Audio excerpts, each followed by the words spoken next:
Então, Boa fechou noite. aqui. Boa noite, gente. Boa noite, Muito boa noite. obrigada a todo mundo que está presente aqui. Hoje a gente está com um nível recorde de inscrição no nosso encontro com o fotógrafo convidado do mês. Muito obrigada pela participação de todos. Agradecemos muito a generosidade do Gustavo de estar aqui com a gente hoje. Antes de mais nada, gostaria de me apresentar e apresentar o Clique. Eu me chamo Emanuela. E junto com o Leandro Reichert e o Fred Ruschel, a gente tem um clube de fotografia e falamos aqui de Florianópolis.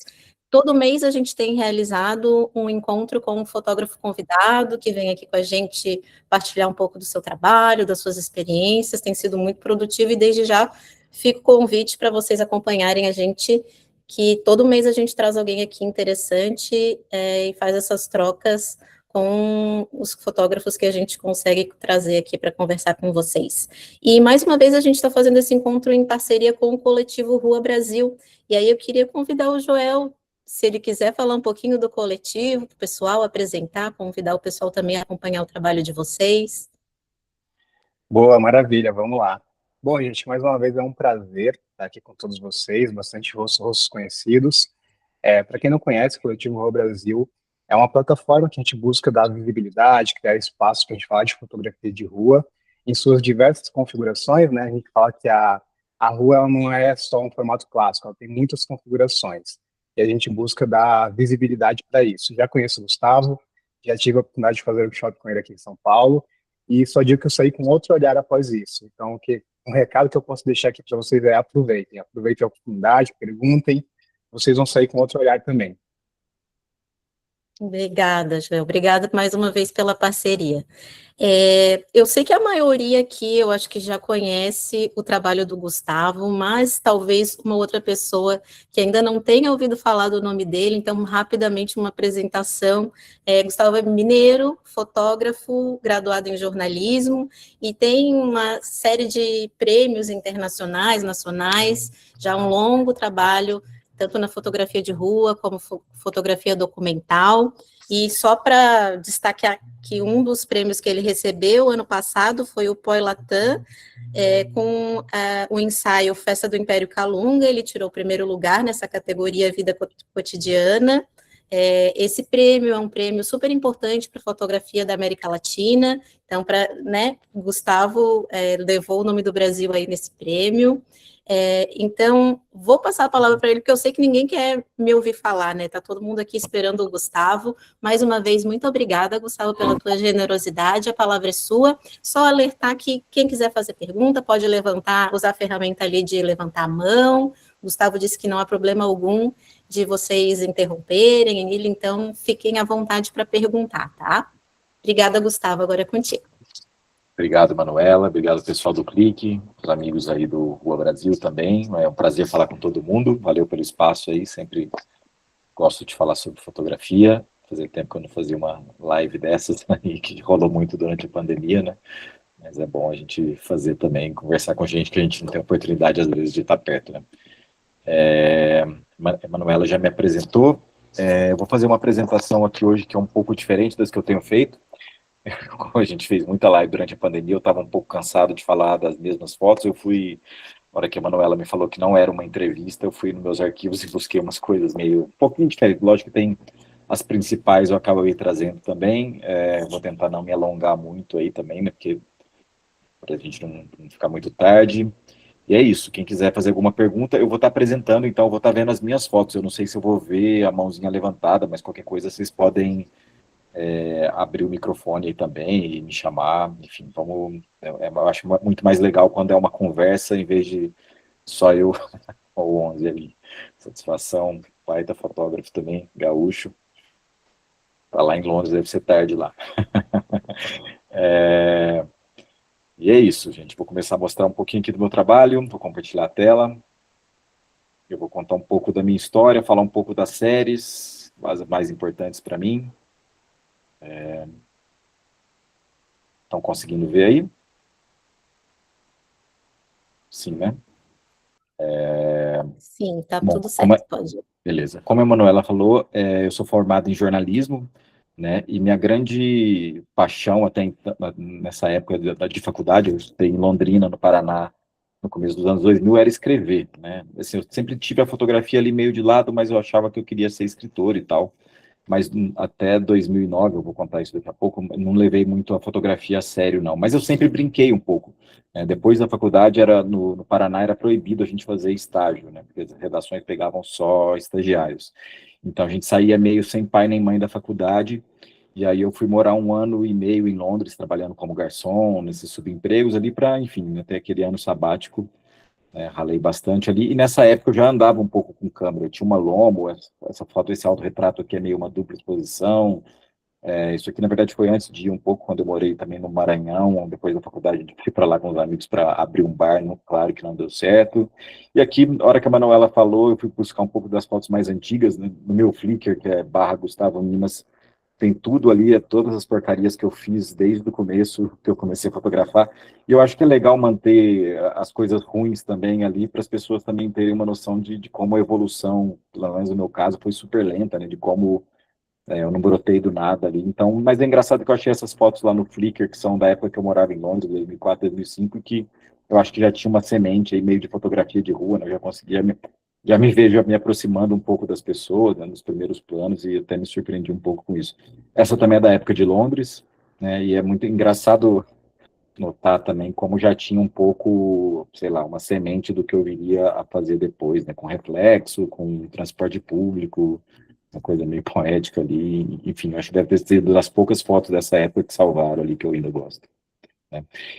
Mas aí, nessa época ainda era foto analógica, né, e aí em 2007 eu fui para São Paulo e comecei a trabalhar em um jornal diário para escrever sobre economia, sobre emprego, que era um negócio que era muito chato, eu não estava gostando nada, e foi meu primeiro emprego sério, né, depois de ter trabalhado em subemprego como garçom. E aí eu senti meio que um choque, sentindo, putz, agora parece que a vida adulta está começando, né, e trabalhar em redação de jornal era muito cansativo, 11 horas por dia, finais de semana, e aí eu senti que duas coisas, né, que primeiro que isso estava atrofiando a minha paixão pela literatura, por escrever, que eu tinha até então, né, e outro que eu precisava também de alguma coisa, alguma válvula de escape, alguma coisa que eu fizesse que fosse um pouco poética, que me desse uma sensação de estar brincando ainda, mesmo na vida adulta, né, que eu tinha o quê? 26 anos, eu acho, né, e aí eu comprei minha primeira câmera digital. E olhando essas fotos hoje, eu fico impressionado de como eu não tinha noção de foco, né? Eu lembro que eu comprei era uma Nikon D80 com uma 18-135, até que um amigo meu viu a câmera e falou, putz, essa lente tua tá totalmente zoada, não sei, não consegui enxergar que as fotos eram todas desfocadas aí. Fazia muita bobagem, assim, isso aqui é em Cássia, quando eu ia para lá, de fazer um autorretrato com longa exposição à noite, fiquei meio fascinado com essas possibilidades do digital na época ali, né? Eu comprei essa câmera porque eu ia fazer uma viagem pela América do Sul, não muito, né? Era Chile e Argentina só. E, novamente, apesar de eu ainda não ter estudado nada de linguagem, tem algumas fotos dessa viagem que eu gosto bastante. Essa eu acho que é a minha preferida.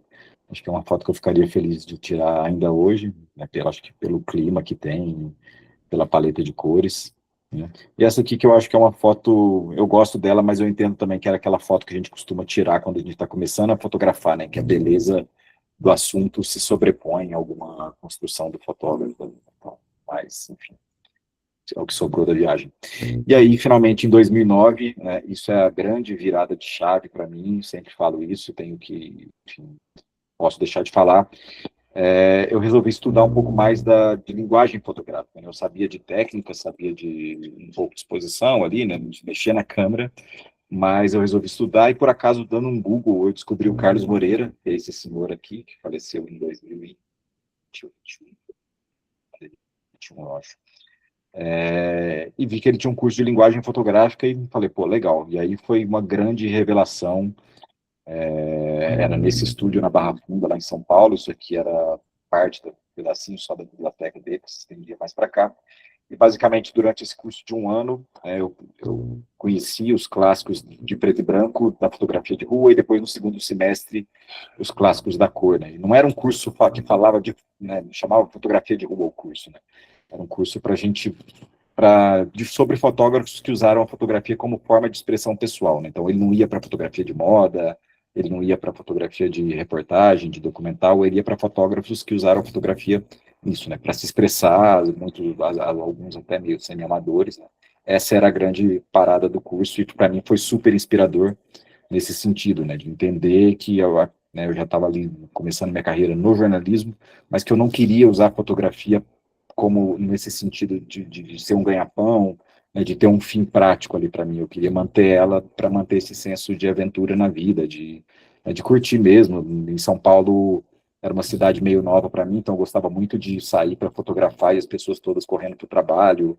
Não conhecia a cidade, então a câmera era uma companheira, né? Então foi muito inspirador, porque ele também falava muito disso, né? De como ele percorria a cidade caminhando para fazer fotos, né? Aí, nesse sentido também de buscar fotos dessa época, eu achei essas fotos de Cássia, minha cidade em Minas Gerais, onde eu cresci, uma cidade de 18 mil habitantes, que eu acho que era um filme de ISO 3200 da Kodak. Eu acho que foram algumas das primeiras fotos que eu gostei, né? Curioso que em preto e branco ali, mas era... Enfim, e não tinha... Eu ainda estava muito nessa fase da experimentação, né? Essa edição dos meus pais, de fotografar bastante na rua, mas também de continuar enfim, né, entendendo que a fotografia seria meio que uma extensão da minha vida ali, né, não só a rua, mas tudo que acontecesse, todas as situações que eu me deparasse ali iam ser fotografadas, e é o que eu faço ainda hoje, né, definindo um pouco a minha filosofia aí com a fotografia, né. Eu lembro que eu fiquei, nessa época, provavelmente eu já tinha visto as fotos do Harry Gruyère, que é um belga que eu vou mostrar aqui nas referências.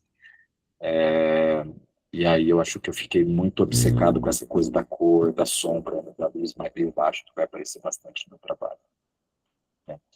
Finalmente, morando em São Paulo, eu visitava muitos meus pais, né? Então, eu sei que é Cássia, minha cidade natal, e quando eu ia para lá, eu não gostava de fotografar no centro da cidade, porque as pessoas me conheciam, então era sempre gente me parando para conversar, e eu queria ficar totalmente concentrado no processo, né?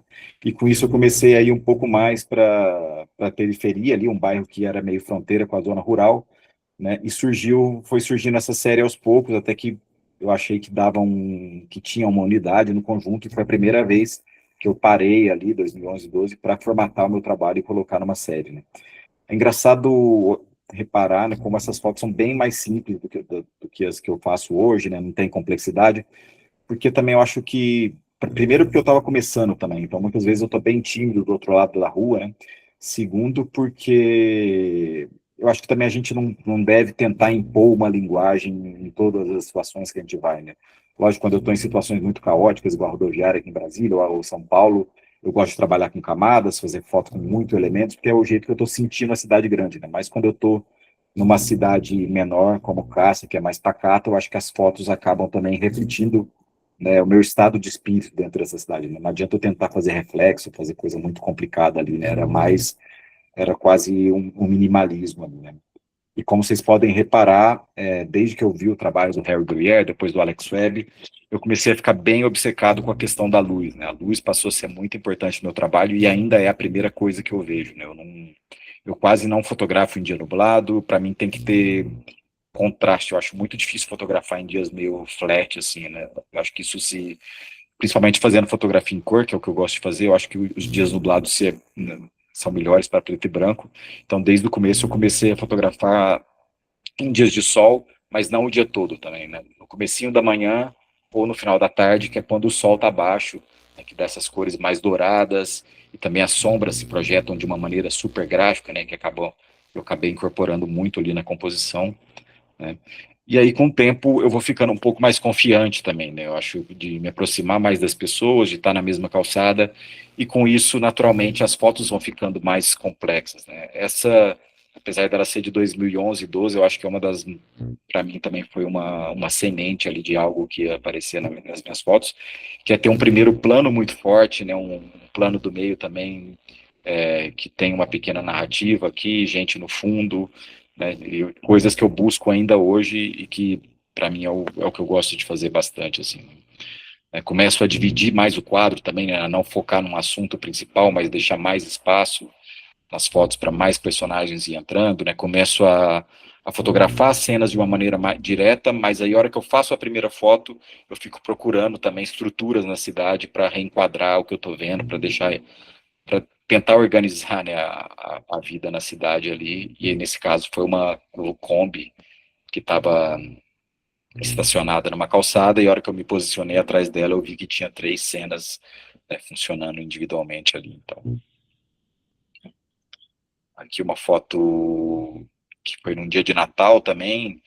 Eu tenho um problema que até hoje, que é se a luz está boa, se eu não consigo ficar muito parado num lugar, mesmo que eu esteja em família. Eu lembro que isso aqui era um almoço de família de Natal, mas aí que no final, no meio da tarde, eu falei, putz, eu preciso sair, porque o sol estava no horizonte, mas aí quando eu cheguei no bairro lá que eu fotografava, virou o tempo, armou uma tempestade de verão, o céu ficou dessa cor, e aí eu não fui embora para casa, porque até anoitecer, justamente porque o céu estava com uma qualidade mágica, e aí essas sombras que a gente está vendo aqui é um caminhão estacionado na praça, projetando a sombra, e aí né, a gente já tinha esse muro azul bonito, esse céu bonito, e de repente passa esses meninos apontando. Então eu acho que esse menino aqui é meio que também um autorretrato meu, porque ele também está maravilhado com a cena ali, está apontando para ela, né? Eu acho que é o que a gente faz muitas vezes com a fotografia, né? Achar uma coisa que é bonita, que é interessante e fotografar ela para tentar mostrar para os outros também, né? Para mim, a fotografia tem muito disso, né? Aqui nessa série eu sempre mostro essas fotos no final para falar um pouco sobre como a cor não é um valor absoluto, né? Sobre como a luz transforma muito a cor, né? Aqui é exatamente a mesma esquina, só que duas situações de luz totalmente diferentes, né? E olha como muda o clima da foto, né?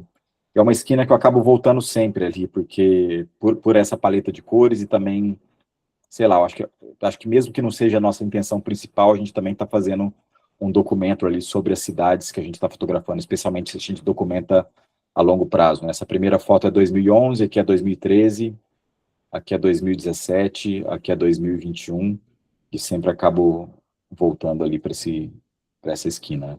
Um pouco das influências dessa época, esse foi o primeiro livro do Harry Gruyer que eu comprei, não sei se ainda encontra esse livro, mas ele era meio que um apanhado de tudo, assim, e a relação que eu tinha com o fotolivro na época foi um negócio que acho que me ajudou um pouco a internalizar, a aprender a fotografar de acordo com os meus ídolos ali, né, meus heróis fotográficos, porque demorava muito para chegar livro no Brasil, demorava uns 2, 3 meses, era caro, e aí cada vez que eu conseguia comprar um livro de foto, eu ficava igual a gente ficava antigamente com disco de vinil, né, folheando, até, então acho que eu fui absorvendo bem lentamente, né, essa foto, por exemplo, da esquina do Gruyère, acho que é totalmente aquela foto da esquina ali, mas lógico que eu não saí de casa, né, eu vou procurar fazer um Gruyère hoje, né, as coisas, acho que a importância das referências é elas estarem, né, no fundo da cabeça da gente, e a hora que a gente sai para o mundo, a gente vai, né, reagindo de acordo com o que a gente vai ver, né.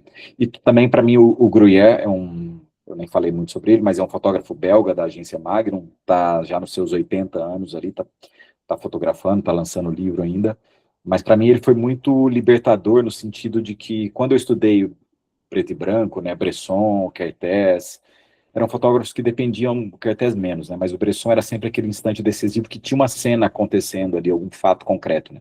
E quando eu vejo o trabalho do Gruyère, eu vi que às vezes não precisava de nada, né, nenhum acontecimento extraordinário, às vezes simplesmente uma relação de luz com cor podia ser o tema da foto, né? E o trabalho dele muitas vezes é sobre assuntos muito banais ali, mas que ele consegue transformar por meio do uso também dessa luz bem baixa, né? Dessas cores vibrantes que a gente consegue no final da tarde, né?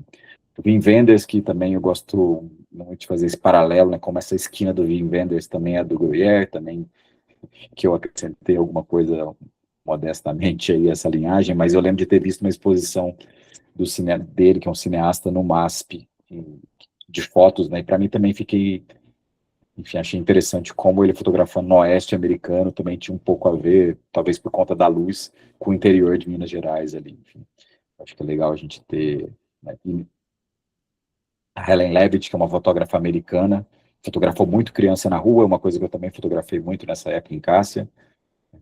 O Luiz Braga, que ainda é uma baita referência, fotógrafo de Belém do Pará, e ele tem essas cores meio estranhas, porque ele fotografava com filme balanceado para a luz do dia, mas ele começou a fotografar com esse filme teoricamente errado, né, nessa hora do lusco-fusco, na hora mágica, e uma vez ele mandou para o laboratório, a foto não foi corrigida, e aí ele acabou assimilando, né, esse erro técnico na linguagem dele, e construindo o trabalho dele em torno disso, bastante também.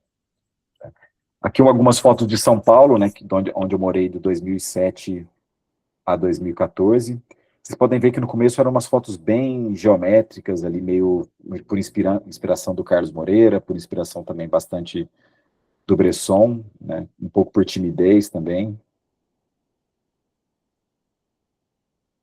E com o tempo, de novo, eu vou buscando complicar a minha vida ali, começo a incorporar, a preocupar menos com as pessoas e trazer também bastante do aspecto gráfico ali da rua, né, por meio do uso das sombras, das cores, a me aproximar mais das pessoas, porque também São Paulo é uma cidade que me permitia estar mais perto das pessoas, então construir com camadas, né, com o primeiro plano forte, com um plano do meio também interessante, com gente no fundo.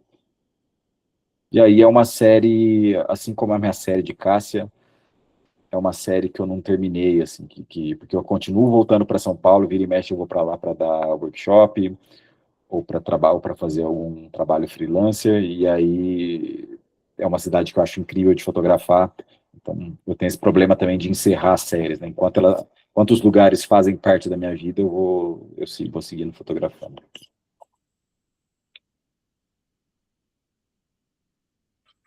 Aqui essa foto foi logo antes de eu mudar para Brasília, em 2014, e ela também já tem muito do que seria meu trabalho em Brasília, né? Essa obsessão com transporte público, com reflexo, né? A hora que eu fiz essa foto, eu acho que me abriu muito a cabeça pelas possibilidades que tinha de fotografar com um espelho, né? Você está mostrando não só o que está na tua frente, mas também às vezes o que está do lado. E aí foi uma coisa que eu fui trazendo bastante com o meu trabalho ali. Para também trazer uma camada a mais de informação, sem contar a beleza estética que muitas vezes aparece, né, trabalhando com os reflexos. Né? Essa é uma historinha que eu sempre conto também, de como todo lugar é lugar, né? Nessa época, eu tinha saído do Jornal Diário, tinha passado por assessoria de imprensa e fui trabalhar na Getty Images, que é aquele banco de imagem, e aí fui trabalhar lá como editor de imagens, né? Então, às vezes, eu tinha que ir para o AMB, eu não editava só fotojornalismo, mas eu ia para o AMB quando tinha aquelas feiras de negócio, só que eu ia como editor, e aí os fotógrafos levavam as fotos para mim, para eu conseguir separar e mandar para o banco de imagem, né? De algum cliente que já tinha contratado. Mas aí, no intervalo, começou a me chamar muita atenção essa publicidade exagerada que tem lá, e aí eu comecei né, no tempo que eu tinha livre, a fotografar para mim mesmo, né, e explorar esse mundo meio bizarro da publicidade exagerada. Né? E essa foto eu acho meio interessante porque acho que tem uma questão social aqui, né, da moça ser a única negra no meio de uma publicidade que é toda de gente branca, feliz. Enfim, não foi uma coisa que eu pensei na hora, vou fazer essa foto por isso. Novamente, o que me chamou a atenção foi muito a luz no rosto dela, mas às vezes essa fotografia de rua é mais inteligente que a gente, né?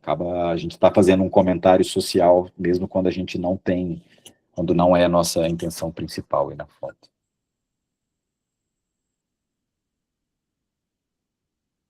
Isso aqui é uma série que eu fiz quando eu estava indo embora de lá, também um pouco mais documental, sobre o bairro de Itaquera, né, quando eu estava recebendo a Copa do Mundo, e andei bastante por Itaquera, meio como não tinha uma pauta definida, era mais como um fotógrafo de rua, mas novamente, né, acaba captando coisas que vão acontecendo no bairro, né? Essa foto da direita eu acho bem emblemática de como o bairro o estádio era meio separado ali, né, da vizinhança, né? Como tem esses caras que eram voluntários ou contratados da FIFA que meio que cercavam o estádio, né? Como se o estádio fosse um objeto estranho ali no meio de Itaquera, né? Que era considerado um bairro perigoso, enfim, passou por muitas mudanças ali também, Zona Leste e tal, antes da Copa.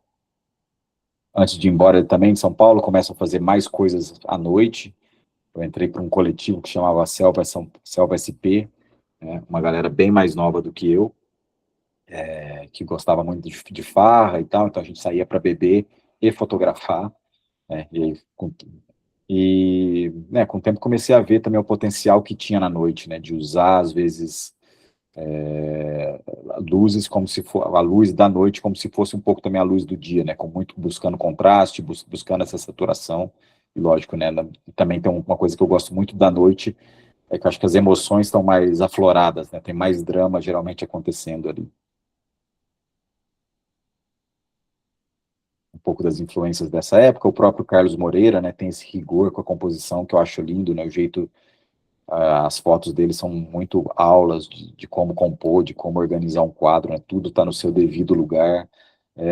Tem um certo silêncio ali também, não tem nada que está gritando, né, ele é bem bressoniano no jeito que ele compõe, mas eu acho que as coisas que ele escolhe fotografar são muito mais silenciosas, contemplativas, tem muita gente de costas ali, ele era bem discreto na rua, né, geralmente a foto de costas costuma dar umas fotos meio chatas, né, mas o trabalho do Carlos tem muita e eu fico impressionado como funciona e como eu, pelo menos, gosto muito delas ali, né, tanto no preto e branco quanto quando ele vai para cor, né, acaba sendo umas coisas, sei lá, a gente se vê ali como um observador também da cena sem ser notado, é muito bonito o jeito que ele constrói.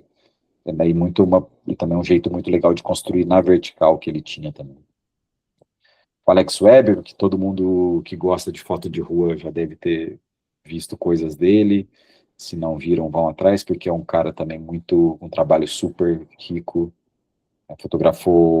começou no preto e branco, mas aí quando ele vai fotografar no Caribe, na América Central, ele vê que o preto e branco não dá conta de representar o que ele estava sentindo ali no Caribe, né, a vibração das cores, da energia das pessoas, e aí ele começa a fotografar em cor, e também é um caminho meio sem volta ali para ele. E é um cara para quem gosta de trabalhar com camadas, também um cara para ser estudado ali. O Lee Friedlander, que eu estudei também no primeiro semestre do curso do Carlos, é um fotógrafo que foi difícil de eu começar a gostar dele, mas também depois que eu comecei a gostar, eu fiquei bem obcecado, porque também tem um rigor no jeito de compor, de separar o quadro ali, de dividir, né, fazer esses enquadramentos com as pessoas muito encaixadas, que eu pelo menos sou bem fã, né, e aí ele tem tanto, né, e eu acho incrível também como ele é capaz de bagunçar, né, de trazer muita informação, né, ele olha como num simples quadro de 35mm, ele traz várias camadas, mas ele também oferece uma solução visual ali, que é esse meio rosto, essa pessoa no fundo, então ele tem umas âncoras ali para você entender mais ou menos qual que é a situação. Essa foto bem parecida, mas esse cara de sobretudo, para mim, é a cereja do bolo aqui. Ele tem um trabalho só com autorretrato na rua, que eu acho incrível também, e que é isso, né, andando, essa da direita eu acho sensacional, porque é um duplo autorretrato, né, tem ele duas vezes aqui. Só avisando, gente, quem depois quiser essa apresentação, só me mandar um e-mail no gustavominas@gmail.com, que eu mando para vocês também, pra vocês não ficarem tendo também que anotar. Deixa eu só silenciar o celular aqui, que eu tinha esquecido.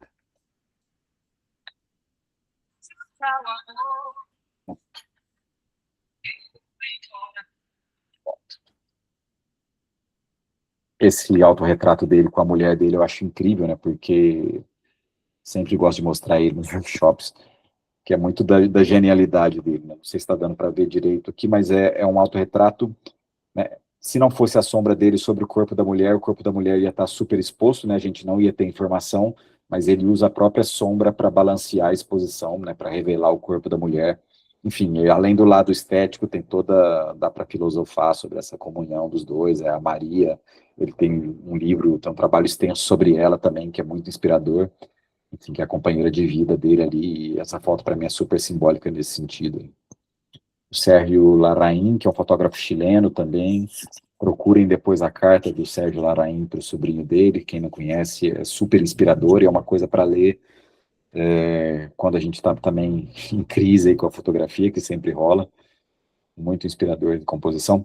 O Martin Parr eu não costumava colocar nas minhas referências, assim, mas agora, recentemente, eu comprei esse livro novo dele, que ele mistura foto com texto, que chama Extremamente Preguiçoso e Desatento, que é uma coisa que veio no boletim de escola dele. E, na verdade, eu lembro que no começo, de quando eu comecei a fotografar, eu lembrei que eu gostava muito do Martin Parr. Um dos primeiros livros que eu comprei foi esse aqui da esquerda, e tinha tudo, né? E esse aqui é o livro que eu comprei agora, que é o mais recente, que eu recomendo demais, é em inglês, mas dá para ler de boa. E ele fala um negócio que é muito interessante, não sei se no livro também, mas já tinha visto ele falar em outros lugares, né? De como às vezes a gente está muito preocupado com um resultado imediato ali da fotografia, né? ok, vou fotografar isso para postar mais tarde, ou para postar daqui a pouco, e a gente também esquece um pouco de pensar no efeito que essas fotos que a gente está produzindo hoje em dia, no efeito que essas fotos vai ter daqui a 30 anos, né? Então ele fotografava coisas muito até toscas, feias ali, como, né, gente num salão de hot dog ali, né, nesse trabalho dele que é o Last Resort.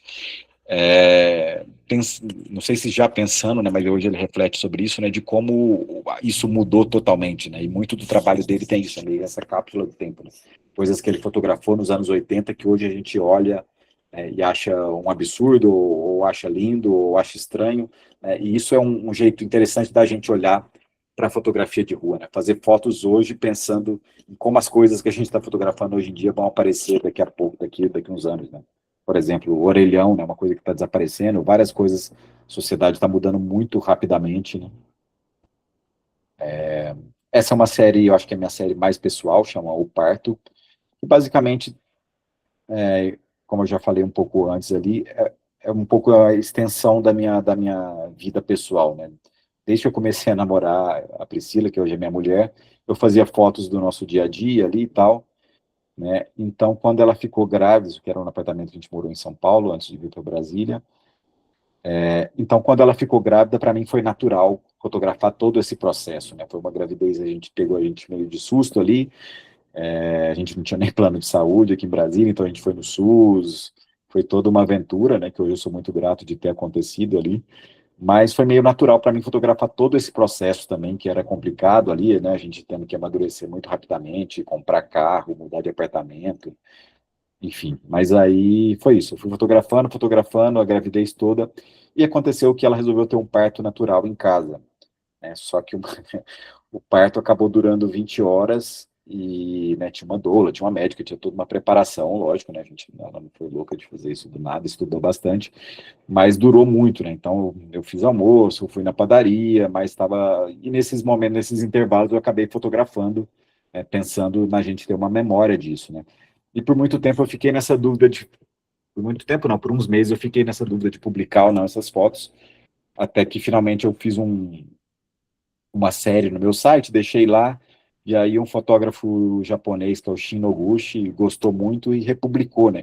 Eu tinha essa dúvida não sabia se as fotos me interessavam só para mim, né, ou tinham interesse além disso. Sinceramente, eu nunca achei que... E por acaso, depois que o Shin publicou isso, acho que esse foi o meu trabalho que mais viralizou numa época quase pré-Instagram, assim, né? Porque não só pelo fato de a gente ter tido a Violeta em casa, né, mas que levantou muitos debates sobre, né, como no Brasil tem essa epidemia de cesáreas, mas também muita gente xingando porque como a mulher parindo e o marido está lá fotografando, mas não foi exatamente assim, né?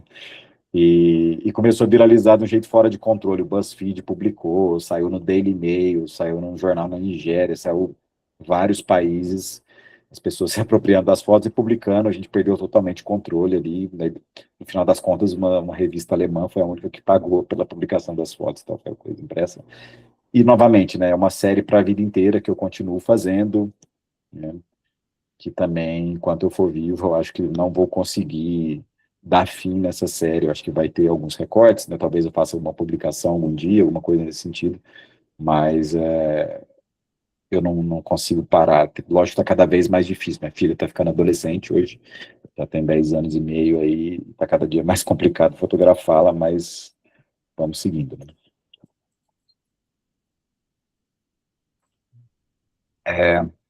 Aí, mais ou menos na mesma época do parto, né, as coisas são sempre paralelas, né, ao mesmo tempo que eu estava fazendo foto de rua, eu estava fazendo foto pessoal. O que acontece? Eu mudei para Brasília em 2014, né, fui chamado num concurso público aqui para ser jornalista, não para ser fotógrafo, que é onde eu estou até agora. E quando eu mudei para Brasília foi um choque, porque não tinha gente na rua, né, era muito, assim, eu estou acostumado com São Paulo, né, a cidade é muito construída para os carros, é muito verde, é muito agradável, mas é uma cidade que não, para foto de rua, eu acho dificílima. Eu até na época entrei num curso de desenho, eu falei, não vai dar para eu fazer mais foto aqui, vou ter que arrumar alguma outra forma de expressão, mas também fui uma negação no desenho. Então o que eu resolvi fazer era ir para a rodoviária todo dia. Eu tinha um trabalho que eu entrava no trabalho fazer clipping de jornal, então eu tinha que entrar 8 da noite só. Então, eu ia para a rodoviária, pegava um ônibus aleatório e ia para a cidade satélites. Né? E por fazer isso, né, fazendo esse rolê vários dias, eu acabava, claro, fotografando na rodoviária. Né? E aí, depois de um tempo, eu vi que talvez o projeto não fosse sobre as cidades satélites, mas fosse sobre a rodoviária. E aí, por vários motivos. Né? Primeiro, porque, como vocês podem ver aqui, ela não tem prédios altos ao redor. E ela é meio que um vão livre, né? Como se fosse debaixo de um viaduto, assim. Então, a luz entra muito rasante, tanto de manhãzinha, como essa luz aqui, como no final da tarde. Né? Então, um motivo era esse estético, né? Outro motivo estético era que tinha muito vidro nos ônibus e nos cafés, e eu comecei a ficar bem obcecado com a questão de reflexo, né? Não só pela questão estética, mas também porque eu sentia que quando eu fotografava reflexo, eu estava mostrando não só o que está na minha frente, o que eu estava vendo, mas também o que eu estava meio que sentindo, assim, né? Não era só a visão que estava aguçada, né? Eu estava sentindo o cheiro, sentindo o movimento das pessoas, sentindo o cheiro de pastel, né? E eu acho que o reflexo, quando ele, né, por ele ser essa imagem super complexa, com várias camadas, bem caótica, eu acho que ele dava mais conta também de representar a minha experiência na rodoviária, né? Então comecei a ficar bem obcecado com isso e fotografar por alguns anos, ficar bem fascinado ali com a coisa de reflexo, né? Até que teve aquele um concurso do Lens Culture, que é um hub aí de fotografia, que tem concurso de fotografia de rua, mas não só. E aí eu resolvi mandar essa série, e aí eu mandei 10 fotos de reflexo. Assim, eu estava tão obcecado com isso. E aí o feedback que o cara me deu foi muito legal, porque ele falou assim, massa, tal, eu gostei das fotos, mas, pô, 10 fotos de reflexo é muito repetitivo, né? E aí eu comecei a ficar, na hora de editar, a pensar, casar reflexo com não reflexo.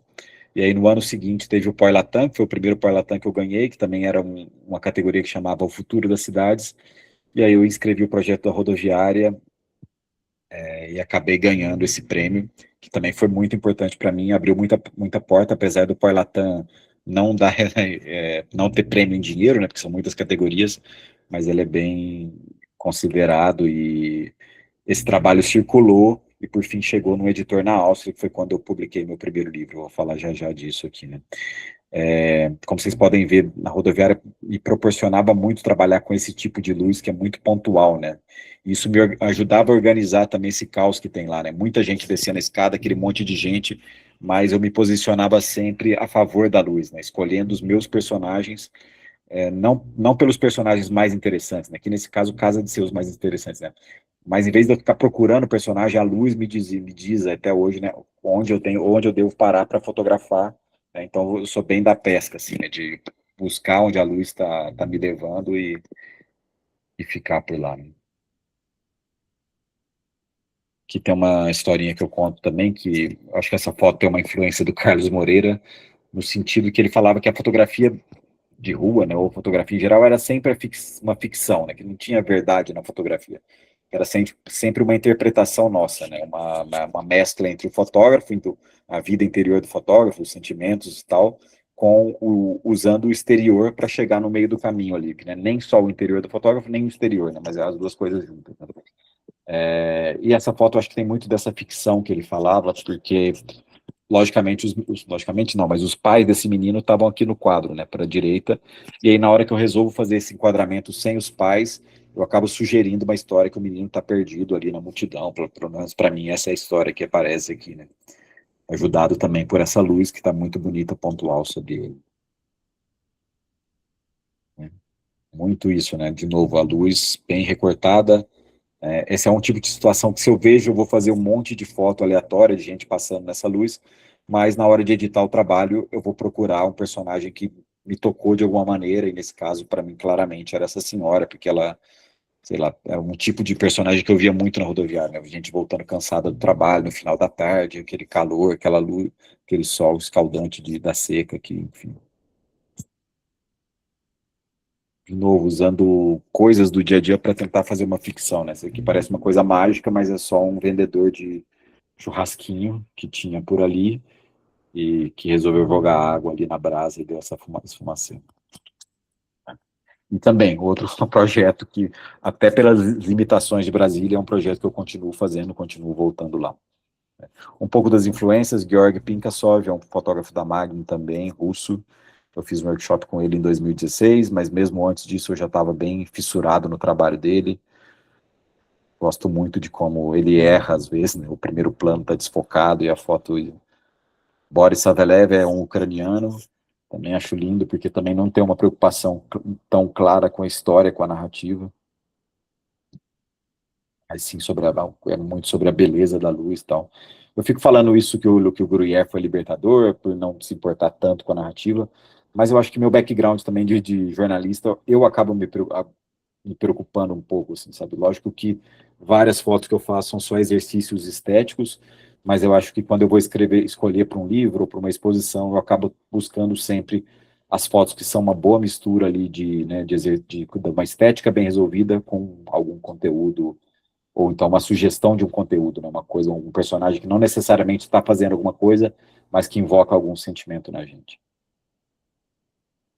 Saul Leiter, um americano também incrível, Ernest Haas é um austríaco que fotografou reflexo desde os anos 50, né, como a gente ver também como, claro, eu não inventei nada, né, a gente não inventa nada em fotografia, sempre, né, bebendo de várias fontes e tentando deixar essas fontes um pouco mais pessoais. A Vivian Maier também foi uma influência meio tardia, mas que eu pirei muito no trabalho dela quando descobri. Essa foto eu acho genial, esse encaixe das perninhas que tem por aqui, as pernas dela mesmo, com as das senhoras aqui dentro, enfim, o jeito que mesmo usando o formato quadrado, né, que é um formato menos dinâmico, mais estático, ela consegue construir 3 fotos separadas nessa foto da direita aqui.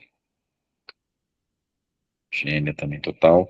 Até que em 2019, finalmente eu publico meu primeiro livro, né, e como eu comentei, esse livro, meu trabalho chegou num editor na Áustria por conta do prêmio, né, da rodoviária. É legal falar isso porque na fotografia de rua a gente tende a fazer muito foto solta e é o que eu gosto de fazer, né? Mas lógico que quando a gente resolve editar o trabalho de uma maneira um pouco mais, né, pensar numa série, assim, eu acho que é mais fácil circular esse trabalho, é mais fácil apresentar, né? E aí às vezes acaba abrindo porta, como foi o caso da rodoviária, né? Esse livro não é só sobre a rodoviária, né? Na verdade era tudo que eu tinha feito de 2009 até 2017, quando eu fui lá para a Áustria editar o livro. Então, ele é bem um pupurri ali, a gente foi tentando quebrar as expectativas, né? Em vez de botar assim, fotos muito parecidas perto, a gente, se tinha uma foto reflexo, a próxima não tinha nada a ver. Tem fotos da minha vida pessoal, tem aquela foto que eu já mostrei mais cedo. Então, ela é bem mesclado. Essa foto da Priscila, novamente, a gente tomando café da manhã, né? Mas é sempre, sei lá, acho que mesmo temas diferentes, eles vão sendo também unidos ali um pouco, espero que pelo olhar ali. Essa é uma das fotos bem de comecinho, São Paulo também, acho que é 2009, se não me engano, né? Esse é um outro zinezinho que eu publiquei, que eu gosto bastante. Em 2019 eu fui para Nova York, né, que é Opa! Beleza. Alguém quer falar alguma coisa aí? Desculpa. Eu acho que talvez a pessoa Só só vazando. vazou, só vazou. Tá bom, beleza. Em 2019 eu fui para Nova York, que é a meca da fotografia de rua, um lugar que eu sempre quis fotografar, e produzi loucamente ali por 10 dias, e aí veio pandemia, né? E aí durante a pandemia, a gente sem poder fotografar, foi uma época que foi boa para poder editar, né? Então, eu peguei essas fotos, mandei para o Gabriel Cabral, que é um amigo meu, parceiro, que edita muito bem, e aí ele veio com essa ideia da gente usar essas fotos de Nova York, e a ideia é pensar como se fosse uma abelha voando perdida por Nova York, né? Porque tinha muita foto com preto e amarelo, porque era primavera, então a gente também vai girando o zine à medida que a gente vai folheando ele, né? Eu acho isso uma coisa que é muito legal de fazer também, né? De colocar o trabalho no papel por vários motivos, né? Tanto para circular, quanto, né, para promover o nosso trabalho, mas também para a gente começar a pensar mais em sequência, em alguma narrativa, mesmo que não seja uma história, claro, né? Que seja mais uma coisa pessoal ali, né? Mas para a gente exercitar a edição também, que é super importante, né? Finalmente aqui, os Cidades Líquidas, né? Que é o meu segundo livro, que na verdade tem uma história, uma trajetória meio longa aí, porque ele surgiu com uma ideia de exposição, né? Eu fui convidado por umas amigas que são produtoras culturais para fazer uma exposição na Fiesp, em São Paulo. E aí eu não queria fazer sobre a rodoviária ou sobre Cássia, só eu queria ter uma mistura do trabalho, e aí eu falei com a Roselina Kagawa, que é uma baita curadora, pedi para ela olhar meu site para ver se ela tinha alguma ideia do que a gente podia fazer. E aí ela olhou e falou, olha, eu acho que tuas séries de Nova York, São Paulo e Brasília, elas têm algumas características que dialogam com o conceito de modernidade líquida do Zygmunt Bauman, né, que é um filósofo polonês, que fala dessa modernidade líquida que é do tempo das incertezas, da pós-verdade, fake news, de como a gente não tem mais certeza de nada, de como a gente faz planos para o futuro, de repente pode vir uma guerra, pode vir uma pandemia. Então comecei a olhar meu trabalho com coisas que dialogavam com isso, né, com pós-verdade, com uma certa angústia na cara das pessoas. Então foi um ótimo direcionamento. E aí quando eu comecei a ir nos meus arquivos pelo Flickr, eu cheguei a mais de 300 fotos, enviei para a Roseli, e aí ela fez essa curadoria primeiro para a exposição. Depois da exposição, eu fui convidado pelo meu editor para enviar, para candidatar o meu trabalho para o prêmio da Laika, né, o Laika Oscar Barnack, que é um prêmio bem importante também. E aí esse trabalho também foi finalista, foi exposto na Alemanha, foi super legal. E aí eu tive que escolher 20 fotos só. E aí depois disso, eu fui convidado para fazer um livro por uma editora italiana que faz só livro de foto de rua, ou documental, que chama iShot. E aí, de novo, eu voltei para aquela edição mais ampla, né, de 300 fotos, mandei para eles devolveram umas 200, e aí, no caso desse livro, eu mesmo fiz a sequência, fiz a edição, e foi legal. Essa aqui foi um pouco da exposição na Fiesp, foi bem bacana, assim, prints grandes, tinha projeção também, projeção em pano, foi baita trabalho da Roseli também, de pensar a expografia ali, que é uma coisa... Eu nunca tinha feito nada tão legal, assim. E aqui, finalmente, o livro. E aí, só para encerrar, estou com a garganta doendo aqui. Ô, Gustavo, pergunta Opa, aqui. diga. Claro. Você já tem alguns livros publicados e tudo mais, né? Acho que para a gente que está começando na caminhada, entender o livro como uma extensão do trabalho, acho que é bem interessante. Queria que você falasse um pouco mais qual foi a importância de publicar esse material em formato de fotolivro, o que isso significa para ti, o que isso... você já falou um pouco, mas talvez eu falar um pouco mais, que isso expandiu na tua carreira como fotógrafo também. Massa. Cara, eu não consigo mensurar isso em o que representa, né, mais assim, concretamente, né, mas é uma baita satisfação, né? Eu acho que dá muito uma sensação de que você tá indo para um caminho certo, assim, né? Por mais que não necessariamente um livro seja uma coisa certa, assim, sei lá, mas me dá muita satisfação ver o negócio impresso. Mas não só o impresso oficial, como foi o primeiro, o Máximo Machado, mas também, antes disso, eu não comentei, mas eu já tinha sempre o costume de, quando eu estava no meio do caminho de uma série, eu pegar e fazer um Digipix para mim, ou um Blurb, né, que são essas gráficas sob demanda, assim, porque, né, ter aquela historinha construída ali, ver o negócio no papel, já é uma satisfação incrível, assim, e lógico, quando você consegue comercializar isso, e ver que as pessoas realmente estão comprando, né, que para mim é um grande choque, assim, né, ver que os dois, graças a Deus, venderam todos,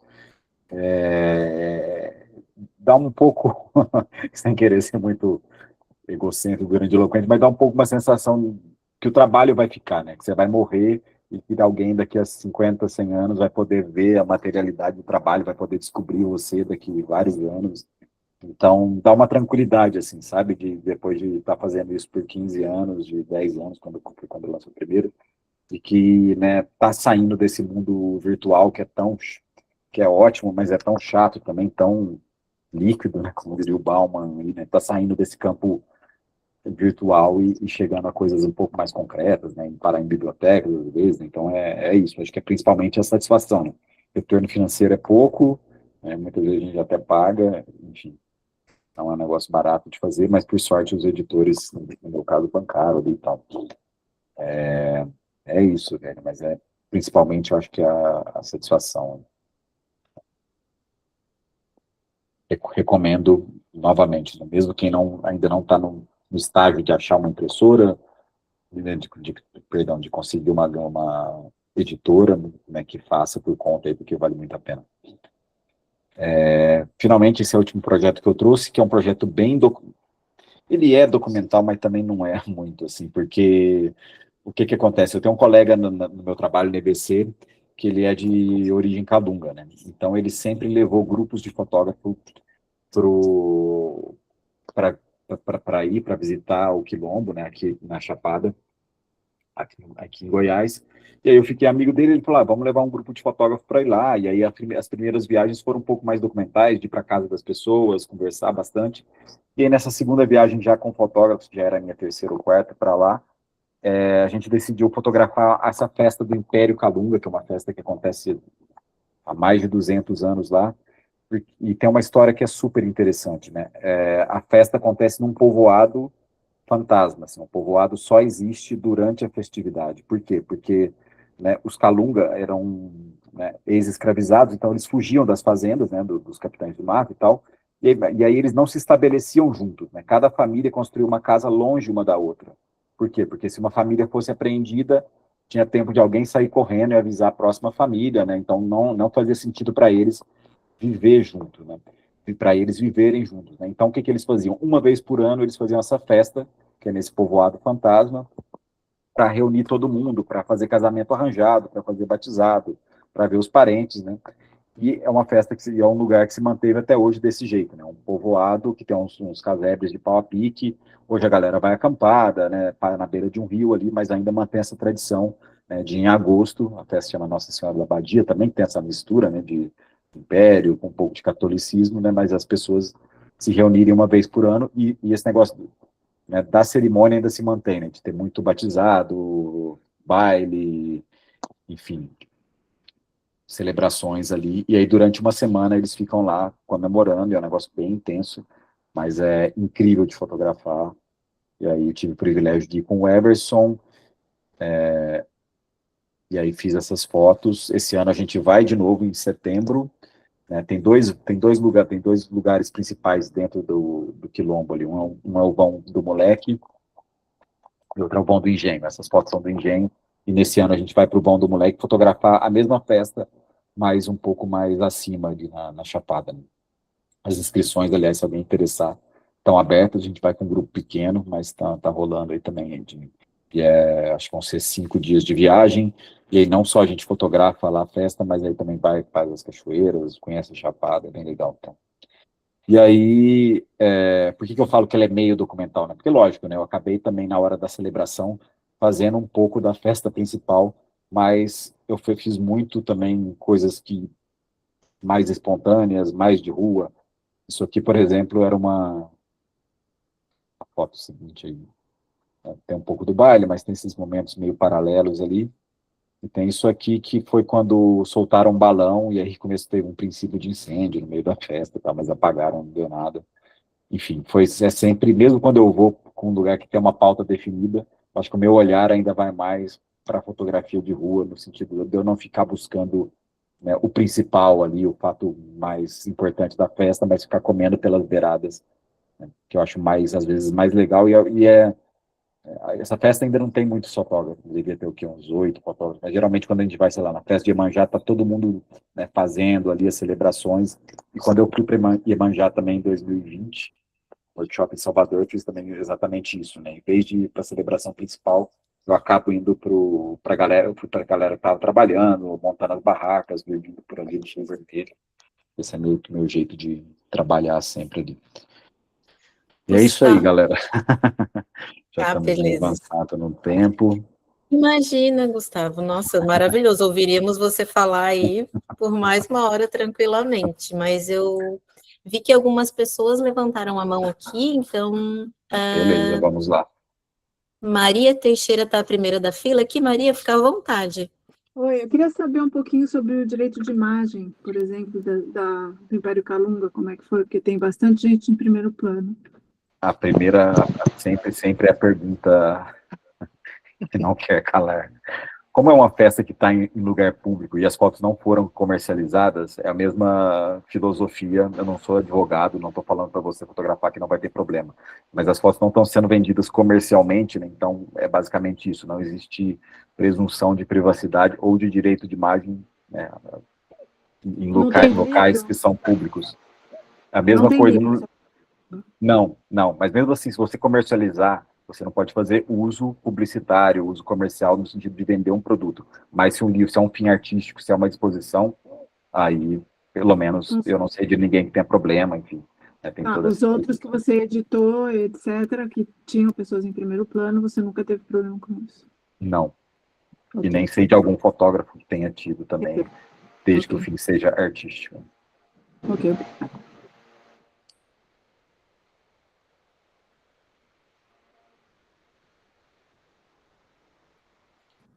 Eu acho que tá, a Manu tá no mudo aí. Oi. Voltou. Gente, Leonardo Saraiva agora. Fica à vontade, Leonardo. Fala, Gustavo, beleza, meu irmão? Fala, Como é que Léo, tá? beleza? Tudo Tranquilo? bem, cara? Cara, uma pergunta que, assim, eu enfrento muito isso quando eu tô fazendo minhas fotografias, principalmente em evento. Você falou do evento do Calunga aí e tal. Como é que a gente consegue separar, registrar o evento e registrar as suas fotos? Registrar as pessoas e registrar o evento. Porque uma coisa que me pega muito quando tem um evento desse, por exemplo, de Iemanjá, enfim, é você fazer como se fosse assim, naturalmente a cobertura do evento, né? Você vai fotografar o que está todo mundo vendo. E aí, depois você pensa assim, pô, eu quero fotografar as pessoas assistindo o evento. Como é que você consegue lidar com isso? Rapaz, eu acho que dependendo do evento dá para fazer os dois, né? Na festa do Calunga, por exemplo, eu fiz, não foquei totalmente na festa, mas também a hora que eram os grandes momentos ali, eu fiz. Mas igual eu falei, eu acho que é muito da personalidade do fotógrafo, assim, né? Tem gente que é fotógrafo documental na veia raiz, que quer mostrar exatamente o que está acontecendo, está mais preocupado com o lado religioso, celebratório da festa, quer guardar esse documento histórico. Para mim, por eu ter essa bagagem da foto de rua, me interessa mais o que está acontecendo na lateral ali. Eu acho que isso também é um jeito de se diferenciar um pouco o trabalho também, né? Como os eventos principais são muito fotogênicos e muito fortes por si só, né? Os temas são muito fortes ali. Quando você busca coisas que são um pouco mais subjetivas, que não é o óbvio, eu acho que é mais fácil também você botar a tua assinatura ali, né? A tua característica como fotógrafo é mais fácil aparecer em coisas que não são tão óbvias nesses eventos, eu acho. Perfeito, respondido. Então, Eduardo, antes de passar a palavra para ti, tem uma pergunta aqui no chat do João do Clube de Fotografia de Campinas. Eu acho que talvez tenha respondido já, mas enfim. Gostaria de saber como você lida com as pessoas fotografadas na rua, que eu acho que se assemelha com a primeira pergunta ali, né? Eu não sei se ele está falando dos direitos ou com a relação com as pessoas. A abordagem, talvez, né, também. João, em relação às pessoas, assim, não tem receita de bolo e cada pessoa vai pedir um tipo de reação. Tem gente que realmente não se importa, tem gente que vai ficar bravo e vai te confrontar, e aí também você tem que ter um jeitinho de falar ali também, porque também tem que entender o lado dessas pessoas, né? Mas eu acho que o mais importante é você estar tranquilo, né? Isso vários fotógrafos de rua falam, o Matt Stewart tem muitos vídeos dele falando isso. Se você está tranquilo, você também transmite tranquilidade, né? Se você está se sentindo culpado, está tenso com o que você está fazendo, é meio caminho andado para as pessoas ficarem tensas, né? Se você é um psicopata ali e está fazendo isso com intenções estranhas, isso também vai transparecer na sua linguagem corporal, no teu olhar. Não tem como você disfarçar isso, né? E muita gente tem boa intenção, mas acaba ficando nervoso e acaba transparecendo esse nervosismo. Então, eu acho que é um trabalho muito mental, muita gente está começando. O que ajuda muito é sair em grupo para ver como as pessoas lidam com isso, e com o tempo, né, isso vai amolecendo. Eu acho que eu sempre achei que eu era meio invisível, assim, não sei, nunca tive muito problema de ficar me sentindo esquisito ou me sentindo estranho, sempre me senti, acho que desde que eu comecei, me sinto confortável fazendo essa coisa, talvez por ter também estudado muito da história da fotografia de rua, né, de pensar que é um objetivo, um fim meio nobre, né? Você está contribuindo para essa linguagem que é tão bonita, contribuindo para a construção da história das cidades, deixando um documento histórico. Tem muitos objetivos nobres aí na fotografia de rua. Lógico que eu, sinceramente, o que eu faço é muito mais para minha satisfação pessoal do que para deixar um documento histórico, mas a gente também está deixando documentos, a gente também está lidando com as pessoas. Tem gente que gosta de ter alguma atenção, tem gente que várias vezes eu faço retrato. Tem uma praia aqui em Brasília agora que eu vou aos domingos. Eu quase não consigo roubar foto de tanto que as pessoas pedem para ser fotografadas. Então, tem de tudo, e a massa também chegar em casa no domingo, tratar as fotos, enviar para as pessoas, porque você também sente que está devolvendo alguma coisa para a rua. Então, é toda uma gama de variáveis ali nessa relação. Perfeito. E só para não perder aqui outra pergunta do site, já passo a palavra para vocês, Eduardo, Marcos e Joel, tá? Danilo Dias. Oi, Gustavo, queria perguntar, já ouvi você falar algumas vezes que costuma tirar muitas fotos. Como você costuma organizar e catalogar essas fotos durante todos esses anos? Bom, vamos lá. Realmente eu tiro muita foto, queria tirar menos, acho que eu estou até tirando um pouco menos, mas eu estou fazendo o seguinte, quando eu chego em casa, eu pego os arquivos em RAW, jogo num HD, sempre HD externo, né? Nunca no computador. Jogo os RAWs no HD. Aí eu passo para o Capture One, antes era o Lightroom, faço a seleção das fotos, edito, né? Dou meu tapa ali, faço o tratamento, e na hora de exportar o editado, eu exporto um JPEG em alta para um outro HD externo. Então, se eu perder o RAW, eu tenho um JPEG em alta. Se eu perder o JPEG em alta, que outro dia eu imprimi em 1 metro, eu tenho o RAW, né? Então, eu tenho esse de backup. Além disso, eu tenho o Flickr, e eu pago a assinatura anual do Flickr, que não lembro quantos dólares aí, mas te dá o direito de subir quantas fotos você quiser em alta. E agora também fiz um investimento aí no NAS, que é um servidor caseiro, que são, não vou entrar muito no detalhe técnico, mas são 4 HDs grandes, que na verdade você só ocupa 3. Então, se algum dos 3 der pau, ele transfere imediatamente para o outro que está livre e vai se organizando. Então, é mais uma coisa que eu comecei a ficar mais preocupado com os backups aí, porque é muita coisa mesmo. Eduardo, pode fazer a tua pergunta, fica à vontade. E aí, Edu? Boa noite, Gustavo. Beleza? Boa noite a todo mundo. Prazer falar com vocês de novo aí. Gustavo sempre é uma inspiração, a gente teve o privilégio de conhecer ele em São Paulo. Mineiro, gente boa demais. Gustavo, eu queria saber, na verdade, era uma opinião sua, eu tenho, né, inspiração muito assim sua aí na minha vida, tenho arriscado nas fotografias de rua e tenho gostado bastante da experiência.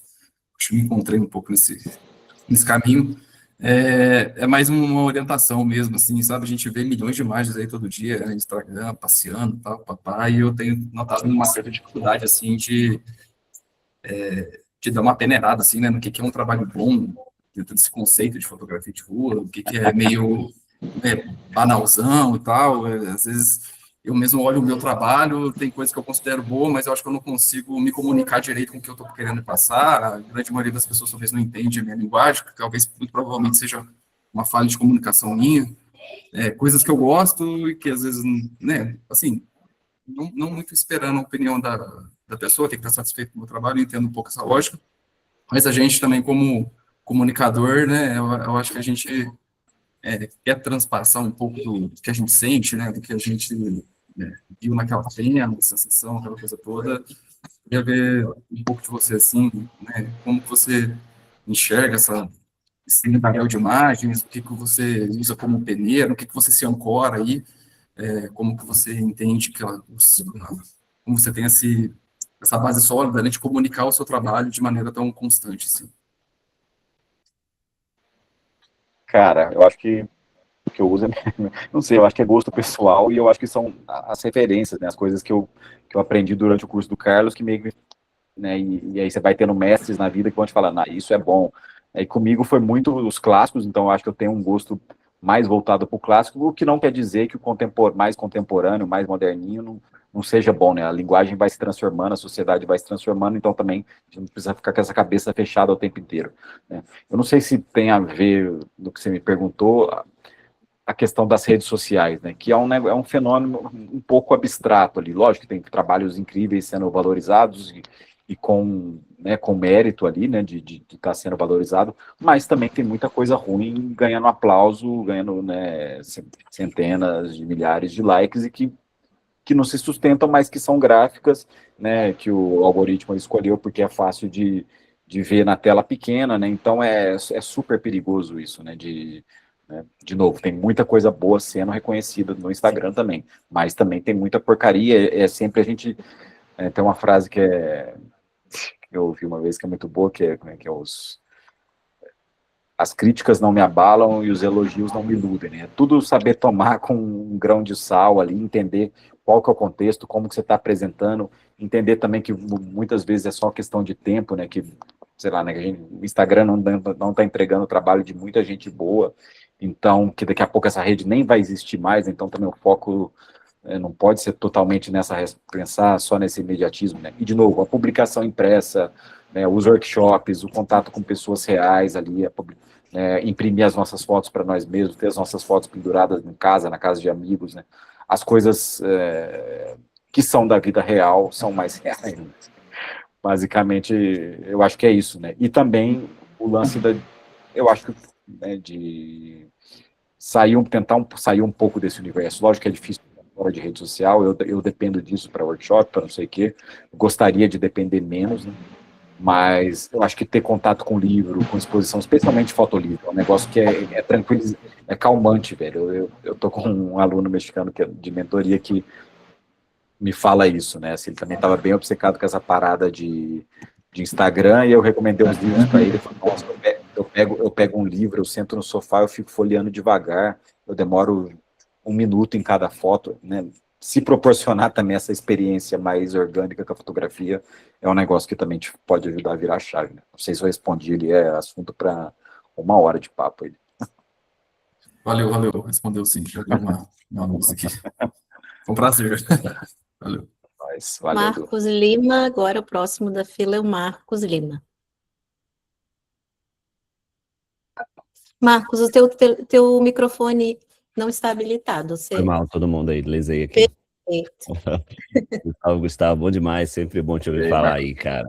Massa, então, assim, a minha pergunta tangencia um pouco antes que o Eduardo falou, que tu tem uma identidade hoje que é muito marcada, assim, né? A gente vê as fotos e a gente fala, porra, isso é Gustavo Minas 100%, assim. Mas, ao mesmo tempo, a gente vê uma certa influência indo de uma maneira quase como um filtro Gustavo Minas, assim. A gente está vendo várias fotos pelo Instagram pipocando que é um tipo Gustavo Minas, assim, não sei se... E aí, como é que você lê esse movimento, assim? E queria que você falasse um pouco dessa coisa, dessa construção da identidade. E eu tô falando, eu mesmo já fiz umas fotos, assim, bem que, putz, isso aí, eu acho que, né, tá meio tipo, tá quase um filtro Gustavo, assim. Como é que você lê isso e um pouco fala desse processo de construção da identidade, assim, né, cara? Que eu acho que é uma parada que todo mundo tá perseguindo aí. Vamos lá. Cara, eu acho que eu não sou a fonte de primeira mão, né? Esse é o problema também do Instagram, né? Das pessoas, talvez muita gente tenha conhecido foto de rua através do meu trabalho, porque eu já tenho um tempo fazendo no Brasil, quando não tinha tanta gente, mas na verdade eu já bebi de outras fontes também, né? Então, quando as pessoas falam isso é um filtro Gustavo Minas, talvez não seja Gustavo Minas, seja Pinkassov, mas eu acho que a parada da construção do estilo é você ficar nessa mistureira, né? Assim, eu acho que eu fiquei misturando muito o Alex Webb com o Gruyère, com o Pinkassov, com o Sauleiter. Eu vejo, assim, e aí tem os lugares, como eu falei de caça ali, né? Cada lugar também te determina um certo tipo de linguagem, né? Não dá para fazer as mesmas fotos na rodoviária na Europa, por exemplo. A proximidade é outra, em Cuba é outra coisa, né? No Marrocos é outra, cada lugar tem uma paleta de cor, tem uma luz, né? Mas, então, também não fico achando... Entendo que tem essa linha, né, cara? Igual eu mostrei ali. Aquela foto da esquina do Gruyère, a foto da esquina do Wim Wenders, que é do Eduardo Hopper, que eu não trouxe nas referências, mas que eu falo no workshop também, né? Tem toda uma linha, igual tem na literatura, igual tem no cinema, né? De gente que vai bebendo da fonte e vai, né, indo pelo mesmo caminho. O que acontece, que eu acho que na fotografia de rua que é meio problemático, é que muita gente não espera também chegar ao ponto de madurar para o trabalho com a assinatura mais forte ali aparecer, sabe? Tem gente que pula antes, ou então acaba se deixando levar muito, pula fora antes, ou então você acaba se deixando levar muito pelo Instagram, pelo que vê que tá vendendo mais, que tá dando mais like, e aí isso é um veneno, né? Então acho que eu também tive um pouco da sorte de começar numa época pré-Instagram e de conseguir ir pelas coisas que realmente eu gostava, em vez de pelas coisas que dão mais like, né? Assim, eu sei que tem coisas que eu publico que são mais populares, outras menos, mas eu entendo que eu estou meio que, na medida do possível, mantendo fiel ao que eu acho que é bom ali, né? Então, tem vários lados aí, mas não... Né, eu gosto de mostrar aquela foto do Ernest Haas, né? Porque tem isso, a pessoa fez reflexo, tem uma amiga minha que fala, as pessoas estão te copiando, velho, assim, pelo amor de Deus, assim, eu sou... Desde os anos 50 ali que eu tô fazendo reflexo na rua, né? Não inventei nada e... que eu tô só, de novo, né? Misturando, é igual me remixar a música, né? Masterizar ali, né? Fazer esse samba e casar não só as referências, mas também adaptar as referências, né, para o lugar que você está vivendo, né? Isso é muito louco, né? O que acontece se você trouxer, ficar bebendo do Pincassov, do Sauliker e aplicar isso no Rio de Janeiro, que é um lugar que é super único, ou em Salvador, né? A mistura também da referência com o lugar que você vive, que você tem acesso, pode dar um negócio que é massa. Igual, eu acho que eu fui feliz nisso, de trazer o Pincassov, por exemplo, para a rodoviária, que era um lugar que me permitia muito ser Pincassov misturado com web, e aí acabar sendo um negócio diferente, porque eles não fotografaram lá, né? A linguagem é parecida, mas a realidade era outra. Gustavo, a gente tem mais 2 perguntinhas, podemos Bora, prosseguir, tranquilo? claro. Joel, fica à Boa, vontade. vamos de novo. Gustavo, de vez em quando a gente entra em alguns debates acalorados aqui nos grupos de WhatsApp, até pessoalmente, sobre o que é e o que não é fotografia de rua, o que uma foto precisa ter para ser fotografia de rua. Então, essa pergunta um pouco mais filosófica, queria saber um pouco da tua visão. O que é a fotografia de rua? Rapaz, eu acho que essa pergunta, eu não quero acabar com as conversas de vocês, mas eu acho que não importa, assim. Porque Pimentinha. eu acho que, sinceramente, assim, o que é um negócio que era meio chato, assim, vamos fazer uma recapitulação histórica e tentar ser breve, né? Mas ali, quando começou a ser usado esse termo, no começo dos anos 2000, foi o InPublic, que é aquele coletivo do Nick Turpin, que é um cara que teve problemas com várias pessoas ali, né? O que aconteceu? O InPublic, que foi o primeiro coletivo institucionalizado ali de fotógrafos de rua, tinha Matt Stewart, outros vários nomes, né? Fez um manifesto e botou essas regras, assim. Mas aí foi isso, né? Assim, nós somos os primeiros, nós somos pioneiros, é tipo o homem na lua, assim, vamos definir o que são as regras, e segundo as regras dos caras, era isso, era uma foto que tinha que ser espontânea, não podia ter muito contato visual ali, não podia ser posada, tinha que ter uma pessoa em lugar público, então ficou esse tipo, essa regra, né, assim, e é o que se entende mais geralmente ali, mas eu acho que eu prefiro. Para mim é mais fácil entender o que não é, assim. Muita gente acha que foto de rua, por exemplo, é fazer foto de arquitetura ou de cityscape. Eu acho que isso não é, assim. Para mim, claramente, isso não é. Um retrato de rua, eu acho que pode ser, mas também não é aquele retrato do TikTok da menina bonita que o cara vai atrás com a GoPro na cabeça e pede para fazer um retrato e põe. Também não é esse tipo de retrato que eu tô falando. Mas, enfim, eu acho que a questão da espontaneidade, que talvez seja o que mais, né, pega ali nos debates, eu acho que dá para fazer trabalhos misturando coisas espontâneas com retratos, e tem trabalhos incríveis que tem essa mescla, né, de retrato posado com não posado, né? Eu acho que o mais importante é meio ser fiel ali, ser verdadeiro no que você está fazendo, mas a definição, e nessas regras da FIFA lá do InPublic, eu acho que para quem, assim, e o que você faz com isso, assim, ninguém vai te perguntar se, o que você faz é fotografia, para onde, assim, para que serve isso, assim, não sei. Sérgio Girão, por favor. É isso, Fique à Sérgio. vontade. Tudo bom, Gustavo? Beleza? Obrigado por partilhar aí tua experiência, teu conhecimento com a gente. E queria saber de ti, uma coisa que me interessa muito é assim, por exemplo,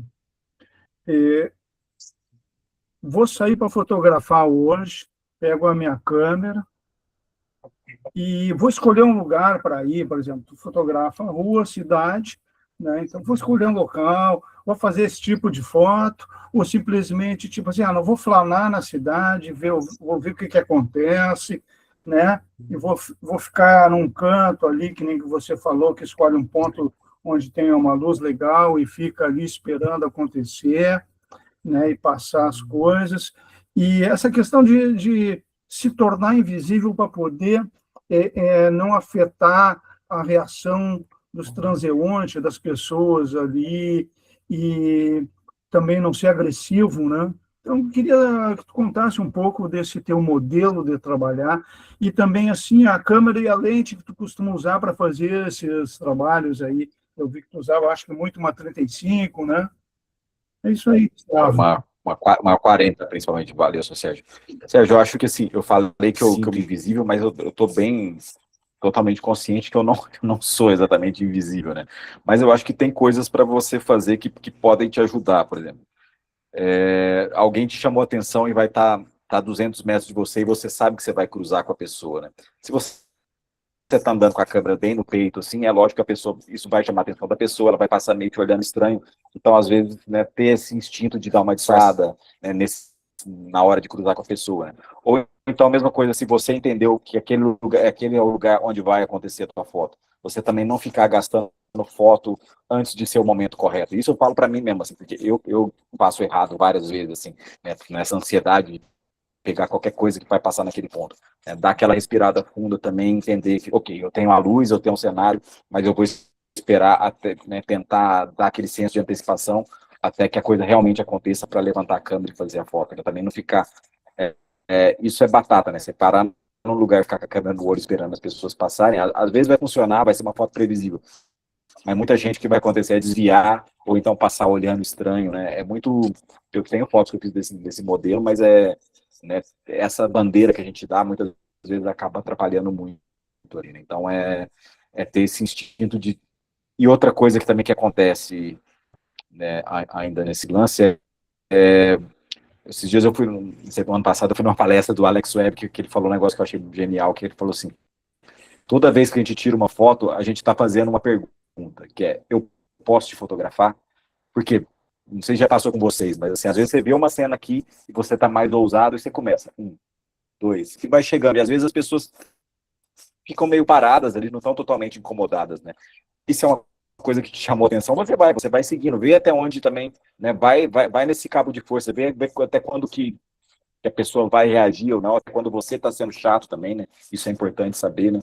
Mas faz essa pergunta, né? Eu posso te fotografar? Muitas vezes seu diretão ali também vai resolver, né? Então, de novo, tem casos e casos. Tem casos que a gente tem que ser mais, né, bandidinho ali, e a câmera rapidamente fazer, porque senão a gente sabe que vai desmanchar a cena. E tem casos que é essa coisa mais, eu me interessei em você, com respeito, não sei o quê, e quero fazer uma foto. Eu posso e vai fazendo, não verbalmente, mas vai clicando e se aproximando e ver o que acontece até essa tensão explodir ali, né? O lance de fazer foto por reflexo, além das questões estéticas que eu já comentei aqui, também é muito bom, porque muitas vezes você está do outro lado do vidro e as pessoas falam, não, isso não pode ser sobre mim. Tem fotos ali que eu fiz no rodoviário com uma 35mm, eu estava a 20 centímetros das pessoas, né, e além de aproveitar a questão do reflexo, não tem confronto muito, né, que você está do outro lado, então também ajuda muito no meu caso ali. E sobre a lente, a minha preferida ainda é uma 40, né, eu usava muito Fuji, uso ainda com uma 27, que acaba virando uma 40, assim, às vezes eu acho a 35 aberta demais e a 50 fechada demais, eu acho que 40 é um ponto ótimo ali, que eu sempre vou buscar. Obrigado, Gustavo. Valeu, Sérgio, um abraço. Gustavo, nesse meio tempo, mais 2 perguntinhas. Tu tens tempo ainda? Claro, vamos lá. Tá, então, Aqui. primeiro aqui no chat, Rafael, ele falou, quando tu falasses ali do fotolivro, que acaba sendo uma espécie de legado, né, do fotógrafo, ele teve um questionamento aqui a esse respeito. Você acha que a mudança do suporte na fotografia, que é cada dia mais digital e compartilhada pelas redes sociais, impacta nessa capacidade dos fotógrafos de deixar esse legado fotográfico?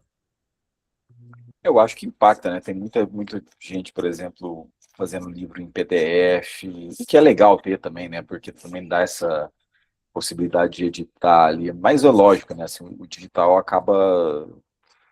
Não sei se vai acabar com a coisa física ali, né? Mas que tem um impacto, é inegável que tem. Mas também não sei... Acho que só no futuro acho que as pessoas vão poder dimensionar ali, né?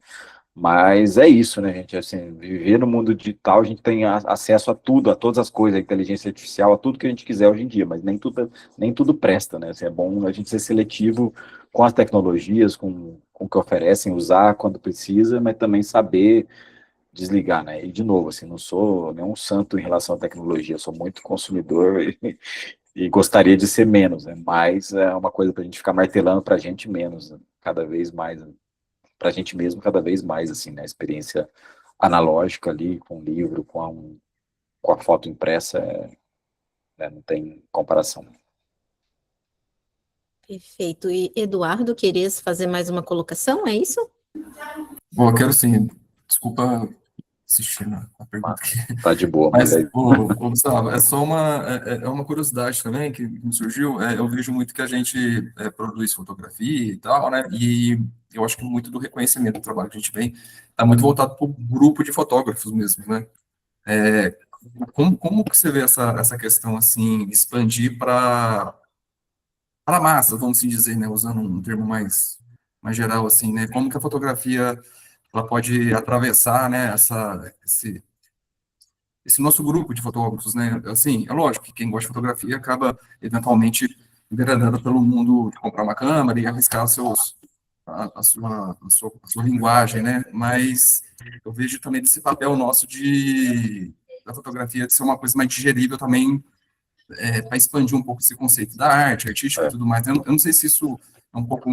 Aí eu realmente estou especulando aqui, né? Eu quero saber um pouco até da sua experiência internacional, tal, se isso é uma coisa que esse círculo mais fechado, é uma coisa mais do Brasil mesmo, uma coisa mais cultural, se lá fora o pessoal consome mais imagens, assim, de maneira até mais didática mesmo, sabe? Como expandir filosoficamente, né? O conceito de viver, de estar nesse mundo, de trocas, né? De enxergar outras vertentes, outras maneiras de se estabelecer aqui com as pessoas, né, em termos de sociedade e tudo mais, né?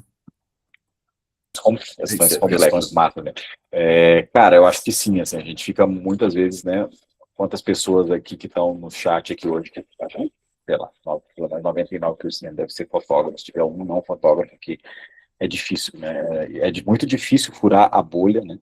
E eu acho que por dois motivos, né? E, de novo, é só ter clareza sobre o que é, né? Assim, a fotografia é uma linguagem, né? Assim como a escrita, né? Que ela é muito específica, né? Então, se a pessoa não estudou também fotografia, assim, é mais difícil ela acessar, porque é uma linguagem igual de computação, assim, às vezes, né?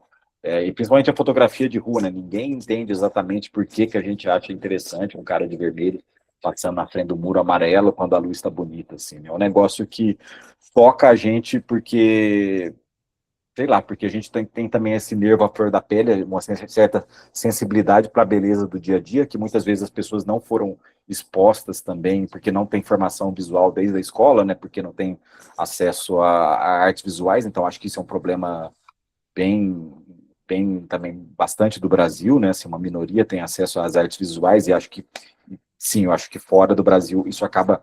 Eu vejo muito isso pelo tanto de mulher também que fotografa, também por questões de segurança, né, mas mulher que fotografa fora do Brasil, né?